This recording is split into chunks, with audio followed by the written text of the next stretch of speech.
સુરતમાં વાહનોમાંથી બેટરીની ચોરી કરતી ગેંગને રાંદેર વિસ્તારમાંથી પોલીસે ઝડપી પાડી એક ઓટો રિક્ષા, અલગ અલગ કંપનીની વાહનોની બેટરી, મોબાઈલ તેમજ રોકડ સહિત 1.39 લાખની મત્તાનો મુદ્દામાલ કબજે કર્યો છે। તેમાં ઝડપાયેલા 4 આરોપીઓ પૈકીના એક આરોપી પાસેથી મળી આવેલ ચોરીના મોબાઈલ અંગે પૂછપરછ કરતા પોલીસ ચોપડે નોંધાયેલ ગુનાનો ભેદ પણ ઉકેલી કાઢ્યો હતો।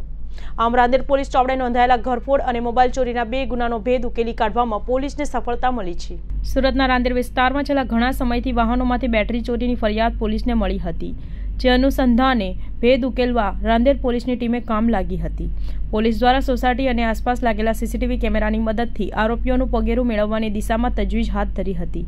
દરમિયાન રાંદેર પોલીસની ટીમને માહિતી મળી હતી કે કેટલાક શખ્સો એક ઓટો રિક્ષામાં ચોરીની બેટરીઓ લઈને રાંદેરના પાયકવાડ સ્થિત ઝંડા ચોક ખાતે આવેલ તારીક મેવની ભંગારની દુકાને વેચાણ અર્થે આવી રહ્યા છે। જે મુજબની માહિતીના આધારે રાંદેર પોલીસ દ્વારા વોચ ગોઠવી ઓટો રિક્ષામાં ચોરીની બેટરી લઈ આવેલા એઝાઝ ઉર્ફ ઇલિયાસ દભોયા અને સબ્બીર મુબારક પટેલને ઝડપી પાડ્યા હતા।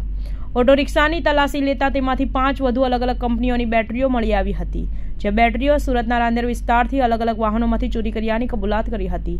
એટલું જ નહીં, પૂછપરછમાં ઓટો રિક્ષા હાકિમદીન સૈયદ નામના શખ્સની હોવાનું બહાર આવ્યું હતું, જ્યાં ઓટો રિક્ષા ચાલક હાકિમદીન સૈયદની પણ પોલીસે ધરપકડ કરી હતી। જ્યારે પોલીસ પૂછપરછમાં આરોપીઓ વાહનોમાંથી ચોરી કરતી બેટરીઓ રાંદેરના ઝંડા ચોક ખાતે આવેલા ભંગારના વેપારી તારીક મેવને વેચાણ કરવા હોવાની હકીકત જણાવી હતી, જ્યાં ભંગારના વેપારી તારીક મેવની પણ ધરપકડ કરવામાં આવી હતી।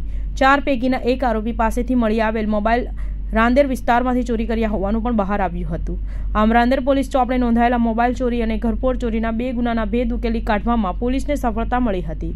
પોલીસે એક ઓટો રિક્ષા, રોકડા રૂપિયા, ચોરીનો એક મોબાઈલ ફોન, ચોરીની 5 બેટરીઓ સહિત 1.39 લાખની મત્તાનો મુદ્દામાલ કબજે કરી વધુ તપાસ હાથ ધરી હતી।